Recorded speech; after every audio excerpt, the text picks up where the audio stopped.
It was so nice. I had to do it 3 times, I guess, because this is the 3rd time I'm recording this because for some reason my audio keeps on breaking. Anyway, that's not the point of this video. The point is, I don't usually cover the TWIDs. However, this week I'm covering it because there are a lot of weapon-specific balance changes that I want to talk about. Anyway, just starting us off real quick. Boss spec, taken spec, minor spec, major spec, adept big one spec, they're all getting removed in the same way that Dragonfly and Firefly were rolled into the weapons. All of these are getting rolled into the weapons so that you'll be able to use other weapon mods on your guns. Basically, just makes for more customization. You can see real quick the values of the weapons, the archetypes that are getting buffed. There are a couple notable exceptions: repulses, graviton, or vision 0, shotguns, Acreus, tractor cannon, conditional finality, blah blah blah. The big thing here is that pretty much every archetype of weapon is getting buffed, with the exception of Sunshot, Trinity Ghoul, Polaris, Graviton Lance, and a couple of other notable things. Those 4 exotics, Sunshot, Trinity Ghoul, Polaris Lance, and Graviton Lance, the quote-unquote ad-clear exotics. Those are the ones that are staying the same, but just getting tuned so that they're not so strong. This part's exciting. 7 releases back, kinetic weapons got a substantial PvE damage bonus because they were harder to use. Anyway, they're no longer getting that damage bonus to bosses, so for those of you who say, oh, Quicksilver Storm, just use it without the Catalyst, it does more damage. Now, that is no longer going to be true. It is just better to use the Catalyst because you can do more with it with these strand builds. Apart from that, some QOL to the names and the damage of these particular archetypes weapons: the 2 burst, 3 burst, 4 burst, Vice, Rapid Fire, Hawk Precision, Omlon, Adaptive. Basically, the intrinsics are getting renamed so that everything is a little bit more consistent between damage types and weapon classes. Scout Rifles, you're getting a better hipfire reticle. For hand cannons, Criminal's Dagger and something new are getting buffed to compete with Igneous Hammer, but Igneous Hammer is still strong because of its perk pool. I don't think that changing these stats are going to do it any favors. Sniper rifles, the low inventory sniper rifles, the high impact sniper rifles, I have to say specifically, are getting more ammo. Linear fusion rifles, the burst fusion rifles are getting a decrease to the firing animation, the kick, and the recoil, so Storm Chaser might be a tiny bit better. Waveframe grenade launchers are going to be made so much better, but I still don't think they're going to be good.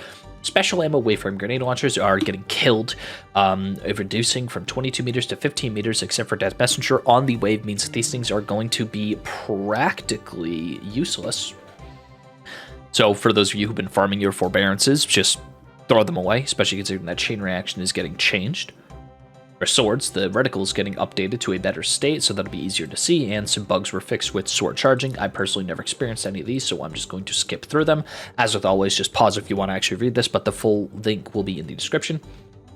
For exotics, Rat King is getting an animation swap. I think it'll be a little bit better. Divinity is getting nerfed massively so that you'll no longer be able to tap fire it. You will have to hold the trigger to be able to have the crit cage, the Critiris. You'll have one member of your team dedicated to use Divinity. They will no longer be able to shot swap. This is a good change. I like this. It makes it a little bit less brain dead.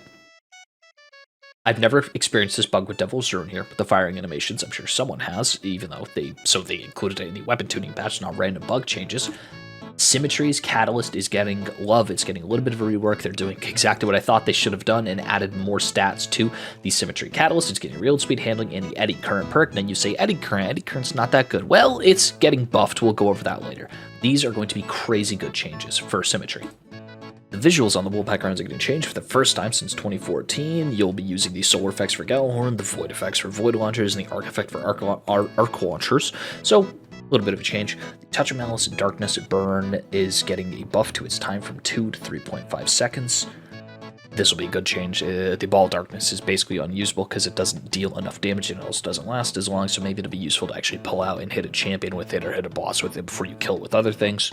Osteo Strike is getting nerfed. It's going to be a 4-second cooldown on the Poison Burst kills, so you'll still be able to apply poison regularly, but you won't be able to kill one ad and just see the rest of the entire planet get killed. Necrochasm's Catalyst is finally getting reworked. Basically, before its Catalyst perk currently is just Outlaw. Outlaw is being rolled into the intrinsic so that it will just have Outlaw at its base. The duration of the burn, similar to the duration of the burn for the Darkness Ball, is getting increased from 2 to 3.5 seconds, and the Catalyst is getting reworked so that 1 for Thrall is basically going to be a modified version of 1 for All. I think this will be good. I think it'll be able to compete with Quicksilver Storm. Lament's getting a nerf. I don't know why it's getting a nerf. Basically, its healing is going to reduce, and its max damage at its max combo is getting reduced by 20%. I don't get this. The only reason why they would do this is if they were doing their own internal testing in the Final Shape raid and found out that Lament was absolutely shredding and it was going to be a good weapon. So we'll just have to keep an eye on that. Dead Man's Tail is getting reworked. Its base is getting buffed, and its catalyst is getting buffed to essentially make the hip fire stickier at distance. It's going to fire faster, and you're going to be able to get more stability and a better reload speed. It's good changes. I don't think it'll be as good as it was before.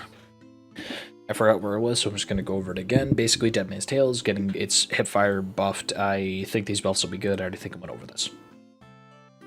Colony is going to spawn additional insectoid robots. I think that Colony will be as good as it was at the end of Year 1 and the beginning of Year 2. This thing is going to be solid in Crucible specifically. Being able to spawn between 3 and 5 robots from every Guardian kill is going to be insane. Truth is getting an increased AoE damage just because it doesn't deal impact damage. This is a good quality of life change, and it's getting more ammo. Awesome. Windbreaker, TLDR, they assume it's going to be a heavy weapon now and forever, so they're giving it heavy weapon changes while they work on new or additional functionality to the gun. I agree. I think that Queenbreaker works better for everyone as a heavy weapon, and it needs to have its own identity, which it is going to be getting pretty soon, but right now this is just a stopgap. More ammo and increased damage by 12%. This will not be enough, which is why they're saying they're working on it for the future. The real reason I'm making this video is because the Reworks 2 Cerberus+1, basically, you are no longer going to be able to hold R to use the shotgun slow fire mode anymore. Basically, whenever you get a kill, you will be able to hold reload, and basically all it does, it just shrinks. It's like a shot package. Now, I don't know how good this will be. This is a good step in the right direction. It is the only significant rework that Cerberus has had since it was released in 2018, so I'm very, very, very happy about this, and we'll see how it is when we go on. Moving on to a little bit better buff, Bastion is basically getting 1-2 punch, but the 1-2 punch increases the charge rate of Bastion, so this is an amazing, amazing rework. Ariana's Vow. Being able to break a match shield or pierce a barrier shield, it will cause the champions to ignite. This is a good change. I'm a big fan of this. It'll have Ariana's Vow be a little bit more unique in and of itself. It'll be able to spread ignite super easy. Solar builds will go crazy with this. Deterministic Chaos is up next. I do not like Deterministic Chaos. I think it is a bad exotic, but it's getting changed a tiny, tiny bit so that it now has anti-barrier, and they're swapping the weaken and the volatile from the 4th and 16th to the 16th and 4th, and vice versa. Basically, it will do the opposite of what it does now, and it will also have anti-barrier on top of it.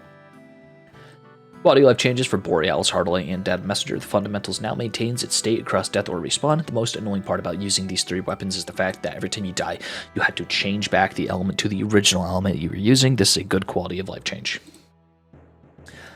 Alacrity. It's just not working in Rumble anymore. We saw this coming from a mile away. Archer's Gambit. I really don't understand the purpose of this particular change, but I'm just going to pretend that I do and say that this is going to be good. Grave Robber will activate on powered melees in addition to standard melee kills. This is awesome. You know, Grave Robber is getting brought back to life. Now, this is what I was talking about. Chain Reaction, the perk change. You're basically on special breech-loaded grenade launchers getting a smaller AoE and less damage. That is so important because, guys, Forbearance is going to suck now. There's no point farming for it. There's no point using waveframes anymore now that Chain Reaction doesn't work. I'm sorry. But everything has to go sometimes, and this next patch is going to be the time to go whenever the final shape drops. These are the changes I was saying to Eddy Current. Basically, it's going to make it easier to activate, and it's going to provide more handling, and it's going to provide a scaling bonus to the stats it provides. And also, if you're amplified, it activates immediately instead of having to sprint, and it also gets maximum effectiveness with amplification, which will be easy on Symmetry. Underdog has been completely removed and replaced with Pulse Monitor. This was a long time coming. Underdog hasn't been useful, and it hasn't been dropping on guns in like 5 seasons, so this only makes sense. I just get it removed from the game. Osmosis and Permeability, quality of life changes. They're not going to drop whenever you pull your Ghost or get in your Sparrow or interact with something. This is really, really good. It was annoying before, and now they fixed it. Shield Clip is getting buffed on literally everything except for Riptide and Rapid Fire Fusion Rifle frames. So yeah, Shield Clip will be more useful than everything else. They're reworking High Ground, the perk that gives you more damage the higher up you are. They're reworking it so that it's basically a discount Adrenaline Junkie / Swashbuckler. I am not a fan of this because being on a high ground is not as useful as you think it would be most of the time, especially in Crucible and in PvE. You know, there's just better damage perks than High Ground. High Ground is just a pointless perk in my mind. They tried, it failed. I think they should leave it in the past, but oh well. Killing Tally is getting fixed on 21% Delirium because Sunsetting is getting reversed on those old ritual weapons, so Killing Tally will work on 20% Delirium the day the game is available. Osmosis and Tessellation match the damage of your equipped grenade, and Permeability and Elemental Capacitor match the damage type of your equipped super. Okay. And Deconstruct is getting nerfed a little bit. It refills ammo reserves from thin air just to match the philosophy better, and it's going to trigger more reliably because weapon type. These are good. Good changes, good fixes.